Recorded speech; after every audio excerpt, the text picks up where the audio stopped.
Welcome back to the channel. I'm Peter. And I'm Elena. And if you haven't met us before, we are retired Americans who left the US about 4 years ago, traveled the world for a little over a year, and then settled down and actually became expats. And then realized that that was too soon for us and decided we needed to keep going and started doing more of the slow travel life. And we've been doing that the last year and a half.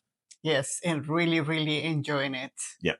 And we wanted to give people a feeling. We actually had dinner next to some folks yesterday and we're talking, and they kind of asked about this lifestyle. And we said, that's really something we haven't explained in kind of detail, what it really looks like or feels like to spend extended periods of time, but not become an expat, not stay there forever. So what it's like to spend a month or two in a place. And it is really different. Oh yeah, we really enjoyed that. I mean, it's a very relaxing feeling. Yeah, and this is completely unlike a vacation. And we all joke about how we have to go on vacation after we take a vacation because you're trying to cram weeks and weeks or months of activities into a few days. And even if it's just a bunch of golf or a bunch of fishing or, whatever it is you're doing on your vacation, it usually was exhausting. At least it was when I got to take vacations. But when you stay a month or more, it means it is more relaxing, as you said. So it's also less expensive because you have the time to go to different grocery stores, look for the things that you really look, go to the farmers market. I mean, Yeah. It helps in an economy way. It helps a lot. Yeah, people are always surprised that because they think vacations cost so much money that, it must be really expensive to travel. But honestly, we pay, even staying in very nice apartments, half as much for the month of staying in it because we book through an Airbnb type of platform, that it's about half as expensive because we don't have any of those other costs. There's no utilities, there's no internet service, there's none of those extra things that most people pay on top of their rent or mortgage. And also give us a chance to have more connections. Like, you have the opportunity to go to the same bakery and kind of make a friend relationship with the baker. Oh, they know me in the morning. There's no doubt. And finding our favorite butchers or the best grocery store or the easiest way to get on the trains or subways, all those things, when you have more time, you can actually do those. It's so hard to do that when you're just in a place for 3 to 5, 7 days. So really, we have learned, public transit systems all over the world. Not that we remember them that well when we go back. We have to kind of relearn the BTS and in Bangkok or the train system in Japan, but that's kind of fun too because it keeps us going. I think obviously the biggest thing about it for me is just the freedom. We were lucky enough to be able to give up working. That is one of the things. We have friends who do this for life. There are other YouTubers out there who travel all the time, but they still have a job. They still, maybe it's not 100% full time, but they're still getting on calls and doing things. And that, if you have to, great. If you want to, great. But boy, I really appreciate not having to and having all this freedom to just kind of, once we know a location and we decide and we get there, then the days are really kind of what we want to do. Wherever we want to do, and if we feel like doing something. If not, it's not a big deal. If the weather is not good, it's not a big deal. So it's amazing. I love it. That's the freedom of having that whole month or more. Is there are very few cities in the world, and we've been to a lot of the big ones, where there's more than a month's worth of activities that you must do, those must-do sites. And plus, those get really expensive. So when you're on a budget, you can only have a few of the main sites that you have to buy tickets for. Everything else, you want to find the free things to do, or you look at the buildings from the outside, which, when you're in Rome, the Colosseum from the outside is pretty much just as good as the inside. You don't have to buy tickets for it.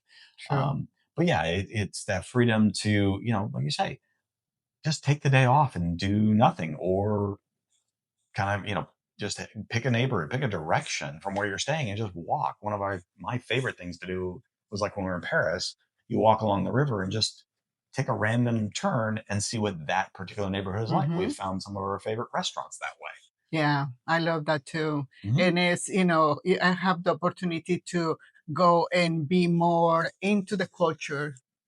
Right? Yeah. And the other thing is we love the beach. So a lot of times we are staying on, waterfronts around the world, and just being able to go and walk and listen to the water, listen to the waves, get our toes in the sand has been one of our favorite things. And so that's a great thing. The month goes by pretty quickly when you have something you love. The only time I That's think we ever amazing. really get tired of a place is when we're in a place that doesn't have a beach or waterfront. I feel the same. And after a few weeks, you've seen the sights, you walk through the parks, and you're kind of like, okay, what What to do, else? what to do. Which is one of the reasons we do Yeah. mix in some time in hotels, so we actually have a pool that to entertain us and a gym and things like that.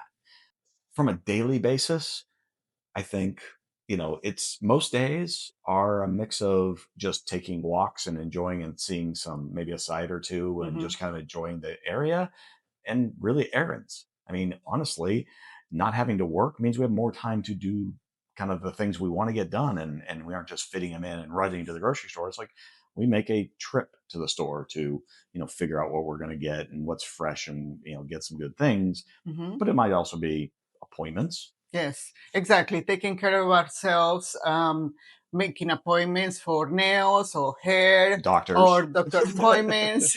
we do And we are getting to that age where we do a lot more of those than we used to, but also because we can.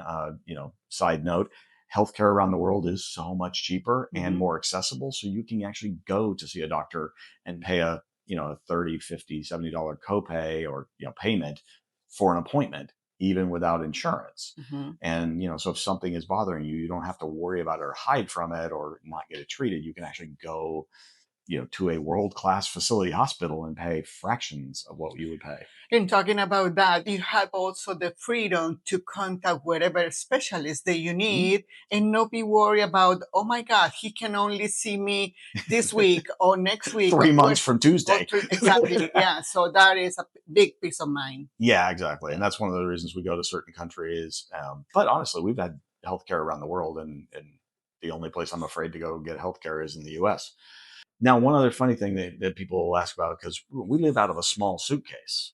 So, we don't have a lot of stuff. Too small. Yeah, too small for some people. Mine's big enough that I carry extra stuff with me that we still have never used. Different topic. But yeah, but one of the funny things is we actually end up going to shopping malls, yeah, probably every week. Hmm. Not because we're doing a lot of shopping, but because when you only own three, four, five shirts, Yeah. you got to replace them pretty often. Yeah, you have to wash them almost every day, depending how it's the weather. If it's really hot, no matter what, you have to wash it almost every day. So Yeah. they get bad or Or you stain them. yeah, exactly. Some And of us spilling soy sauce, or, on our white shirts. so then you have to buy new things to replace those. So Yeah, and also, shopping becomes more for need. We don't just go shopping. But one of the things about shopping malls is, A, they're almost everywhere, and B, that's where the cheap air conditioning is and the cheap eats in a lot of cases are. So yeah. the shopping, and plus in most of the world, that's where the big grocery stores are. Hmm. So you go to the mall, you run your errands, the pharmacies are there. There might even be clinics in there that you can go and get to your appointments done, or certainly hair salons and nail salons and stuff are there. So you do a lot of things that are in the mall, and then that's where, like, some of the places where you go to have great food, really, really good food, Yeah. is at the mall. So you can do a lot of stuff. Plus, that's where the movie theaters are. Oh, And, yes. we do every once in a while get to fit in catching one of the blockbuster movies out on the big screen, which is great because they do show things in English. Almost all over the Hmm. world we've been, there's at least one of the theaters is showing an English first run movie. So, hey, sitting in a plush chair for a couple of bucks. I mean, most of these places are less than $5 for a movie ticket. Yes, And, exactly. for a pretty cheap date, we get to go see a first run movie, plus do a little shopping, plus, grab a nice Yeah. bite to eat. And that's a day goes by, Hmm. and it didn't involve 10 hours of work. So Yes. that's a good thing. Yeah. The other thing is, having that kind of freedom, we decide if we're not going out, we can sit and talk about, what's the plan for the next place, Hmm. where we want to go, how much we want to spend, things like that. Yeah. So the conversations sometimes go for hours. Yeah. So, And actually, that's one of the great things about it. By transitioning to this kind of slower life, there's more time just to sit and talk, or mhm, take, in our case, take walks and talk. It's nice to walk to a beautiful park, and or coastal, get down on the beach and just talk whatever's on your mind. And it mm, could be a video we saw about cats, or where we're going to travel next, or what our plans are for 3 years from now, because we're trying to scope out those places to go, that are not the usual suspects, because we're all going to go to the same major places, and we're going to spend a lot of time in these inexpensive places. So we all know where those are, Eastern Europe, Southeast Asia, etc. But it's those places that are special to us that we've just been dying to see. So for us, like, we're working on a plan for maybe next year, maybe the year after, to get to northern Spain, northern Portugal area, and kind of like where we want to base, and where what sounds like an amazing spot to be in, because the sooner you book within a year, the maybe you find the right place, better price. Yes. But yeah, so that's kind of what normal life looks like. By retiring early and traveling, well, one, it allowed us to retire early in the first place. There was just no way we could retire and live the life we were living back in the States. But by traveling, it gives us the freedom and the time to do all these wonderful things that honestly we wouldn't do on a vacation, because by the time you fly all the way there, you just got to fit your days. You got to maximize your time in there. By having a month or 2 months in places, like a Vietnam or a Thailand, or here in France, they're just, we have the time to really take advantage of being somewhere and immerse and enjoy. It also gives us the freedom to find where the weather's good, so we have very few horrible winters anymore. Yes. No, I think one word I can say is just freedom. Yeah. The freedom of do whatever we want to Mhm. do. Yeah, I mean, we have a budget. We try to stick to our budget, but we splurge in some places that are a little more expensive, and then save in the other places. Hmm. We have times when we're just like, we need to be kind of pampered, and we'll step it up and go into a low cost area, but then stay in really nice hotels. We've done some videos about that if you want to look at those, where we were staying in Vietnam and Thailand in these beautiful hotels at a price that is an apartment in any other part of the world. And that really was some of the most enjoyable times. Hmm. It's a really nice place to take advantage of when you're in those low cost areas. But overall, it just, yeah, you're saying the freedom to do these things and then relax.